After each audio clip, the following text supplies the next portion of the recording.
माता काली के आशीर्वाद से मेरे घर में 3 कन्याओं का जन्म हुआ और उन 3 कन्याओं को लोग काली मैया कहकर बुलाते हैं। आज आज नहीं, कल कल 19 तारीख को 19 नवंबर 2025 को काली पूजा है, यानी कि माँ काली की पूजा है। और ये पूजा पाथरडी, लोको विहार, भाटडी, इधर बरगाबाद में बहुत धूमधाम से मनाया जाता है। मुझे लगता है कि देश के बिहार और बंगाल, झारखंड, इन 2 जगहों पर विशेष करके माँ काली की पूजा मनाई जाएगी। और ये काली पूजा में बहुत तरह के कार्यक्रम हो रहे हैं। अभी जैसा कि मैं अभी देखा, मैंने बहुत सारा मेला का आयोजन हुआ है भाटी में, और मैंने अपने जीवन में देखा कि मेरे घर में 3 कन्याओं का जन्म हुआ है माँ काली के आशीर्वाद से। और माँ काली को लेकर मैंने जितने वर्ष तक साधना की या उनके मंदिर में गया हूँ, शायद कहा जाए कि सैकड़ों बार, कितना 100 बार गए होंगे माँ काली के मंदिर, उसका कोई गिनती नहीं है। 1000 तो नहीं कहेंगे, क्योंकि 1000 बहुत बड़ा होता है, 800-900 बार से ऊपर होता है 1000 बार। लेकिन मुझे लगता है कि पिछले 40 वर्षों में माता काली के मंदिर में हमने बहुत बहुत बार घूमे हैं। हम लोग शुरुआत किए थे लिलोरी स्थान कतरास से। कतरास में आप जाइएगा, माँ लिलोरी का मंदिर है वहाँ पर। तो लिलोरी स्थान में हम जाया करते थे जब हम 5 साल के थे, तब 1980 से मुझे याद है। और लिलोरी स्थान बहुत ही भव्य है और उनका बहुत ही ऐतिहासिक जगह है, खतरास में है। कभी उन पर कोई ब्लॉग बनाएंगे तो आप लोग को जरूर दिखाएंगे। और लिलोरी माँ के बाद से हम लोग यहाँ आ गए पाथरडी में। पाथरडी में आने के बाद इधर चास नाला में माँ कल्याणेश्वरी मंदिर है, उनके पास सैकड़ों बार। पहले तो हम हर महीना की 1 तारीख को जाया करते थे, और लगभग पिछले 40 वर्षों से या उससे ज़्यादा यहाँ मैं माँ कल्याणेश्वरी के मंदिर जाया करता था। तो मुझे कहीं ना कहीं ये मेरी एक साधना थी और उनका आशीर्वाद मेरे जीवन में आता चल गया। फिर मेरे घर के पास इधर परगाबाद में जो माँ काली का मंदिर है, उनके पास भी शायद सबसे ज़्यादा इन्हीं के पास जाते हैं, क्योंकि बस घर से निकले और परगाबाद तालाब के पास गए और माँ काली मंदिर 1985 के आसपास से लेकर के आज तक 40 वर्षों से माँ काली के मंदिर जाया करता हूँ। और संयोग देखिए कि माँ काली मंदिर के बगल में ही मेरा वो प्लॉट वाला काम चल रहा है अभी, वहाँ मैं दिन भर तो वहाँ रहता ही हूँ। इसके अलावा माँ काली के लिए मुंबई में हम लोग गए, तो वहाँ भी है ना मंदिर, महालक्ष्मी मंदिर, जहाँ तीनों देवी का मंदिर है, जीवदानी मंदिर, यानी कि बहुत बहुत माँ काली के मंदिर पता नहीं जीवन में कितनी बार हम गए। और मेरा निजी साधना जो रहा, मैंने सबसे अधिक माँ बगलामुखी का मंत्र जाप मैंने किया है। जब जब जीवन में इमरजेंसी पड़ा, शत्रुओं से परेशान हुआ, ऐसे ऐसे शत्रु मेरे जीवन में आए जो मेरे लिए घातक थे, जिसे बच निकलना मेरे बस की बात नहीं थी, तब मैंने माता बगलामुखी से सहायता मांगी और उनका मैंने मंत्र जाप किया। और उसी दिन से, जिस दिन मैंने माँ बगलामुखी का मंत्र जाप किया, उसी दिन से शत्रुओं ने मुझे परेशान करना छोड़ दिया। सिर्फ एक दिन मैंने माँ बगलामुखी का 24 घंटे तक मंत्र जाप किया था। उसके बाद से, उसी दिन से शत्रु पीछे हट गए, बात इधर उधर हो गई। तो माँ काली का जो हम लोग के जीवन में प्रभाव है, उन तीनों कन्याओं के बारे में आपसे जरूर बताऊंगा। ये 3 कन्याएं कौन कौन है। मैं अपनी माँ को तो नहीं मान सकता हूँ कि माँ काली के विशेष देन है, क्योंकि मेरी माँ का कुछ मैचिंग नहीं है माँ काली से। मेरी माँ में अलग ही गुण है। लेकिन जो मेरी छोटी बहन है, जिसको हम लोग बेबी कहते हैं, बेबी बहन, बराकर में उनकी शादी हुई है। बेबी बहन का रंग भी सांवला, तो अक्सर लोग सांवली लड़की को काली मैया कहते हैं। लेकिन काली शब्द ब्लैक से नहीं बना हुआ है, काल से बना हुआ है। समय की देवी है माता काली। काली मतलब नॉट ब्लैक, काल, द टाइम। तो मेरी छोटी बहन बेबी को काली मैया बोला जाता था, क्योंकि देखने में सांवली थी और उसका गुस्सा बड़ा भयंकर था। अभी कल मेरे साथ थी, परसों मेरे साथ थी वही बेबी बहन, और उसका गुस्सा आज भी वही का वही है। तो बेबी बहन का गुस्सा, और हम लोग बिल्कुल इस बात को मानते हैं कि वो माँ काली की देन है। वो काली माँ को खूब पूजा भी करती है। और मुझे उसका जन्म का डेट याद नहीं, 1978 का जन्म है मेरी बहन का, और शायद वो दिन अमावस्या रहा होगा जब उसका जन्म हुआ होगा, क्योंकि बिल्कुल मुझे भी काली माँ ही दिखती है अपनी छोटी बहन में। आज माँ काली के आशीर्वाद से बहुत ही सुखी जीवन जी रही है, और बहुत बढ़िया भरा पूरा उनका परिवार है। उनके पतिदेव अच्छे खासे बहुत भले आदमी, कमाने वाले व्यक्ति, बेटा भी हीरा है और बेटी भी बहुत अच्छी है। तो माँ काली के आशीर्वाद से मेरी छोटी बहन बेबी का जन्म हुआ। मैं मावजी बहन को नहीं कह सकता हूँ कि माँ काली से उनका कोई सीधा संबंध हो, लेकिन बेबी बहन को कह सकता हूँ कि वो मेरी माँ काली की तरफ से पहली कन्या है जो माँ काली ने हम लोग को आशीर्वाद के रूप में दिया। दूसरी मेरी धर्मपत्नी मंजू देवी। अगर मैं कहूँ कि वो माँ काली की बहुत बड़ी देन है तो अतिशयोक्ति नहीं होगी। बिल्कुल वही गुस्सा, बस इस बार उनका रंग सांवला नहीं बल्कि गोरी।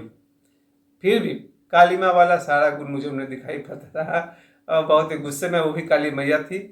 और मेरे जीवन को, मेरा जो बम्बई में जो 15 साल का जो मेरा स्ट्रगल था 1995 से लेकर के 2004 तक, 15 नहीं 10 कह लीजिए, 10 साल लगातार, बाद में फिर भी मुंबई जाता रहता था।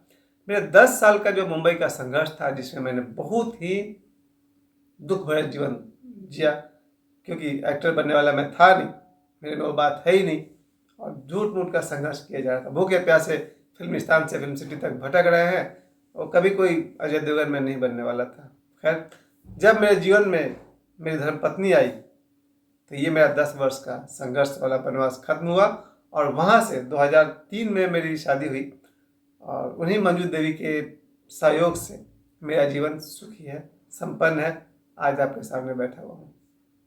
तो ये माँ काली के आशीर्वाद से दूसरी कन्या है जो मुझे वरदान स्वरूप धर्मपत्नी के रूप में वो मिली मुझे।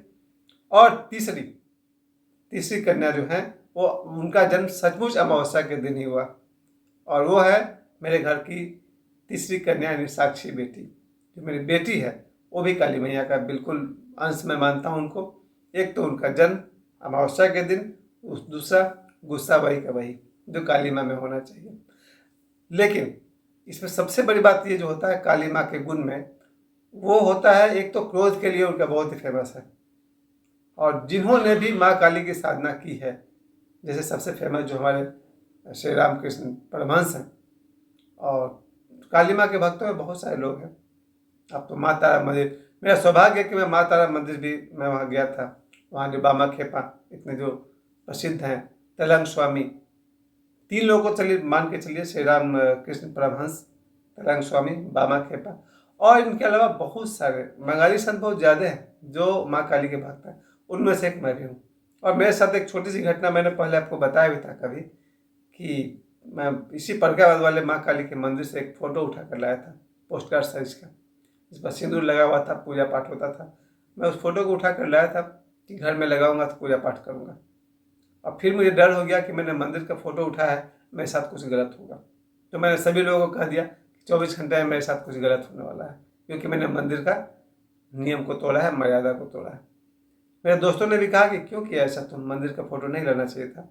और अगले दिन सुबह 8 बजे तक, यानी 24 घंटे से पहले, एक कुत्ता जो पागल भी था, जिसके माथा पर घाव था, उसने आकर पीछे से मुझे काट लिया, मेरे पैर में काटा था।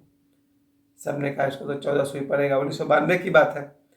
14 सुई लगाने के लिए मुझे धनबाद ले जाया गया। यहाँ तुम्हारे लोकल हॉस्पिटल में गए, थोड़ा बहुत फर्स्ट एड वाला काम हुआ, इंजेक्शन दिया टिटनस का, पूरा धनबाद चले जाइए, 14 सुई पड़ेगा।